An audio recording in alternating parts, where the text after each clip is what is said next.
Greetings to all those who are listening to this lecture. This is a very beautiful topic, and it is usually my methodology to go on with proverbs first. And I would like to quote the famous proverb of Helen Keller, who is a very famous American author and who is like forefront of disability. She advocates it, and her proverb is, "Alone we do so little, but with group we do so much." And I would like to quote one African proverb which says, if you want to go too fast, go alone, but if you want to go too far, go in group. So my topic is associated with that, which is group discussion, and it is the topic which everybody need to know as a student, and it will be very much helpful throughout, and it will cater to lifelong learning also. When it comes to group discussion, the objective is, as I have given, it is an effective method of assessing students' personality, and it is both a technique and an art which judges the worthiness of the student. And how the student is worthy can be known through this group discussion. And it is also a measure which is adopted by companies regarding appropriateness for the job. So when it comes to group discussion, there is a common chaos which will be persisting in students is, what is it, the major discussion between discussion, debate and group discussion. So that I have given. Debate is like either winning or losing.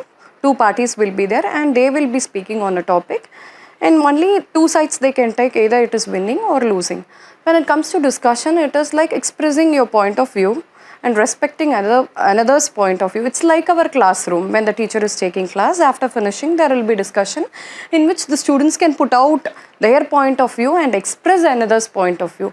But when it comes to GD, it is like it engages more maturity and logic, as it is sharing of one's own ideas and thoughts within the group, which is very difficult.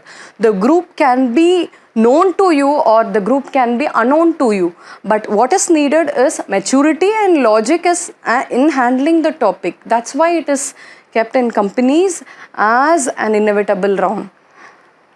Types.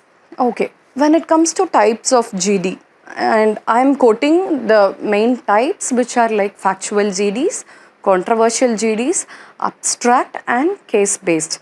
So as it is there in the word itself, facts, which means like aware of day-to-day life, current affairs, and usually it stimulates to what we know regarding current affairs, regarding what is happening around us, what is happening in international angle. Everything comes in factual GDs.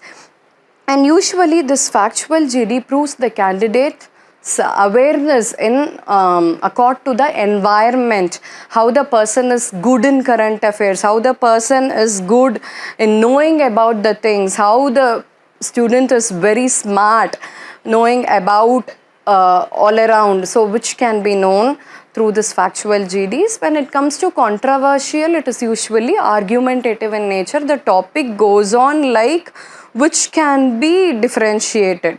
For example, is university good or college? So the students can take turns, whether it is college or university, and they can start the topic and the discussion will go on.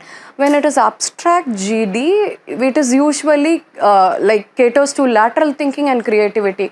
The topic won't be very clear at all. The topic will be like number one, joy, and some quotes and some proverbs will peep in. That comes in abstract GD. And the last category is case-based GD, in which it stimulates to or simulates to real life situation. Usually this case-based GD can be done only through summarizing the contents, knowing about it. Without knowing, it's very difficult to go on with case-based GD.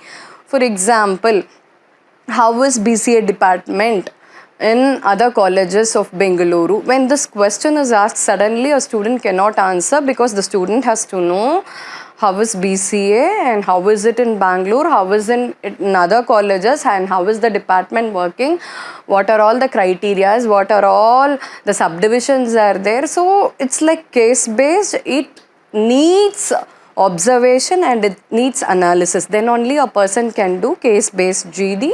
And comparing with other 3 types of GD, this case-based GD will go on with long run. It extends to few minutes, even it extends to hours.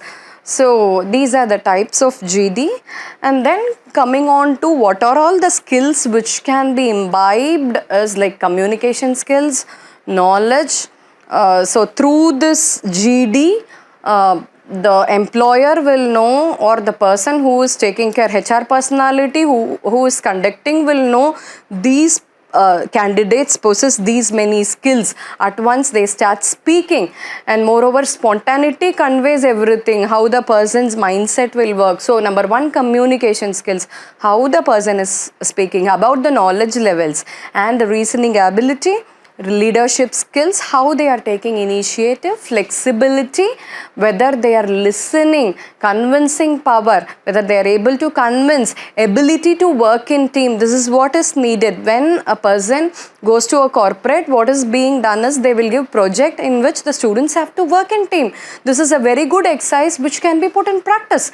Creativity, which matters a lot and which is needed for everyone to make the work very creative and which will make them unique. Group dynamics, level of maturity, interpersonal skills, initiative attitude. These are all the skills which can be checked through GD, and these are all the skills which can be imbibed through this group discussion exercise. Okay, let me come to how to prepare it. See, it comes only, everything comes only through constant practice. Number 1 is reading. So it is a common practice which is given for the students. Read the newspaper and come, so that the headlines is known. The students can move on. When there is nothing to speak, the student can move on with what they know. This is how the current affairs will help a lot. First and the most crucial step is preparation and mock GD. When the students, they see mock GDs, like samples, so many samples, they will know, and they can create an informal GD group and practice regularly so that it will emerge perfect. And then when it comes to personality traits, how it is like gauged, how it is like measured. Usually students are divided accordingly. When they are submissive and hesitate to take initiative, they come in this category of passive. And assertive ones are open to accept ideas, initiates and encourages other. And meanwhile, to see the contrary, there is aggressive sort of personalities in which they will be dominating and argumentative. These all types of personalities one can see in GD, and my suggestion is go on with the second category, which is assertive one, open to accept ideas, initiates and encourages others. These personalities will always be in need. Any hours, any time, any people, they want only these personalities. So be assertive ones. Phrases which can be used in GD. At once the GD starts, they will give you the topic, and then it will go on introducing about the topic, and the candidates, they will introduce about themselves, and then starts the discussion. But students will be in chaos. What are all the phrases that can be used in a group discussion? I have given to help so that you can use these words. In my opinion, the topic is this, and the topic can be analyzed. As far as I am concerned, my point is this. Personally, I believe the idea is very good, but my view is. So if something is incomprehensible, like the student can ask, could you explain? I would like to hint on. So these phrases can be used as a starters before giving out their points. So this will be very much useful. And tips for participation. Once the discussion starts, you have to see on to whether all these points are catered. Start as there are points in favor of or against the topic. When a topic is given, when it is controversial, you have to check on to whether it is in favor of or against the topic. You shouldn't change your turns. You should remind whether you are speaking in favor of means from the beginning to end it should be in favor of. If it is against, from the beginning to end it should be against. So always take a holistic view of the topic. Whatever topic is given, see on to its holistic holistic view, what is the complete analysis, rather than seeing it in chunks. And avoid statements like I wholeheartedly support the topic, because the topic might have so many turns, it will be multi angled, so you have to see on all the views, not only like one view. And you shouldn't use the words like I completely disagree with the topic, because nobody knows everything. So the thing is, what is needed is submissiveness. You can raise your voice level, but you don't shout. Tell in a clear and ambiguous term. Ambiguity means more, which conveys more than one meaning. That's the right meaning. So unambiguous means clear, which is like straight. Be attentive and get into discussion comfortably. This comfort zone, it will take some time, but rather when somebody is in poise and humble state, ready to listen, this will come on to you. So be attentive and get into discussion. So when it comes to summary, usually GD will go, we can't say it will go up for 10 minutes or 15 minutes or half an hour. And as far as the record concerned, it will go up to 3 hours also. So when it comes to summary, most GDs do not have conclusion, but they will say conclude. At that time, you have to summarize what is there in the discussion. That's all. After that, don't drag. Avoid raising new points after conclusion, and avoid stating only your viewpoint. When it is summary, you have to summarize what you have discussed as a whole. Avoid dwelling on to one aspect of GD. It should be holistic, as I said. Keep it brief and concise. It must incorporate all the important points that came during GD. If a person is summarizing, he is playing a very crucial role in carrying out what the whole group did during that fruitful time. So it should incorporate all the important points that came out through the GD. If the examiner asks you to summarize, it means it has come to end. That's what I'm pointing out again and again. Do not add anything of your own. What is being done, please summarize it. And what are all the parameters used to test GD? This will be useful for your long run.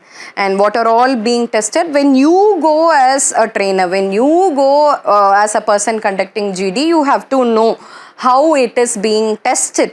Language proficiency. So how communication skills are. For that, few marks will be given. It will be out of 25. So 5 main contents are there. Content, what about the content? Whether it is conceptual, general awareness is catered, knowledge of current affairs is there. When it comes to communication skills, what about the voice modulation? Body language is good. Whether the person is using gestures, whether the person is poised and composed. Listening skills, whether the person is listening. Persuasion skills, how the person is able to speak. So this comes in communication skills. Team behavior, and how the person is behaving with other team members. Are they showing their fingers? That shouldn't be done. And how they are poised, how they are composed, feasible with the group. Role play to achieve the goals of the team. Whether they are playing their role to achieve the goal, that is seed, that is a prime point which have to be taken into consideration. And the last point is logical thinking and analytical skills. This also is a effective parameter in which whether the student is coherently going on with the topic or else landing on to other topic, speaking in coordination with other points, touching all dimension possible. These are all the parameters, important parameters through which the GD is gauged. So I'm coming on to do's in a group discussion. What you have to do when it is a group discussion, you have to be appropriate to the issue, talk with confidence and self-assurance, listen to other participants. This is mainly needed. Whatever you say, it should be of logical flow. Validate it with example. If you are validating with example, it scores you few points more from other candidates. Make only accurate statement. You do not just put out your predictions. So make only accurate statements which you know, which is authentic. Modulate the volume, pitch and tone, because everybody are listening to you and everybody should be clear in your views, and you should also get other people's views. Then only the GD will go on in a smooth manner. Don'ts during group discussion: being shy, nervous, keeping isolated, that won't be helpful. Interrupting other participant before the arguments are over. let the person finish and then you give your point, like using the phrases, I accept your point of view, but rather this is my point. You can do like that. So don't interrupt, let them finish and then you start. Speak in favor, that shouldn't be there. So establish your position and stand by it stubbornly, that shouldn't be done. So there is no arena there over that your position is special, you are there unique. No, everybody are same in GD. Changed opinion. So as I said, if it is favor of means favor of, opposite is opposite. So no changed opinions. Don't make fun of any participant, even if his arguments are funny, that's okay. Don't make fun, don't laugh, don't slouch. These are all the things which have to be considered, and I'm touching on to very important aspect, and it is like the slides which I'm gonna finish after this. When it comes to body language, usually we will say in our communication skills plays a vital role. Rather than that, what plays a vital role is body language. And your body language communicates 70% of your communication. 30% is verbal, 70% is non-verbal. So when it comes to body language, what are all the do's and don'ts? So when you go for your GD, you should be confident in expressing your viewpoints. Sit up straight. Usually it will be like you will be given chairs to sit up straight. Keep eye contact, you have to see everyone, smile, and you can't like frown in GD, smile, watch your hands, how you put out like this, what I'm making, right gesture will take you anywhere. And don'ts, when it comes to don'ts, be overconfident, you shouldn't slouch, you shouldn't stare, and don't frown, don't fidget. We have seen so many students, even in classroom, they use their pen, they use paper, and they will fidget with some objects in their hands. That shouldn't be done when you go for professional group discussion. So remember, this body language plays a vital role. It says who you are. And at last, it is like I'm coming on to the end. I've given you few GD topics which are given usually. So you can take up, these are factual, controversial, case study based, abstract. You can find the topic is sweets are the uses of adversity. That comes in abstract GD. You have to make out every point which appears to your creativity. Balance between work and family is an usually asked topic. How to balance, and mobiles are exploiting the lives of everyone. Discuss. This is like the question is in negative mode, so you have to go on with that mode only. Don't change the topic. And should capital punishment be legal, yes or no? That is controversial. Should politicians have retirement? Again controversial. Hard work or smart work, which is better? Controversial. Demonetization is a factual topic. So these are few topics which I have given, and what I want to say is, so be aware of what you are doing and keep all these points in mind so that you can do your GD very well. I insist only one thing which you can do is see on to more samples of professionals, and you can see many videos in YouTube regarding GD. At once you see it, you will know. And second thing is practice a lot so that you will emerge perfect. Before going for an interview, it is better you, as I said, form informal groups and start doing your GD so that you will be okay. And then third thing is practice in front of mirror, how you do, how your expression is, how your gestures are. And these are some of the tips which can be done before you go for GD. Thank you for your listening.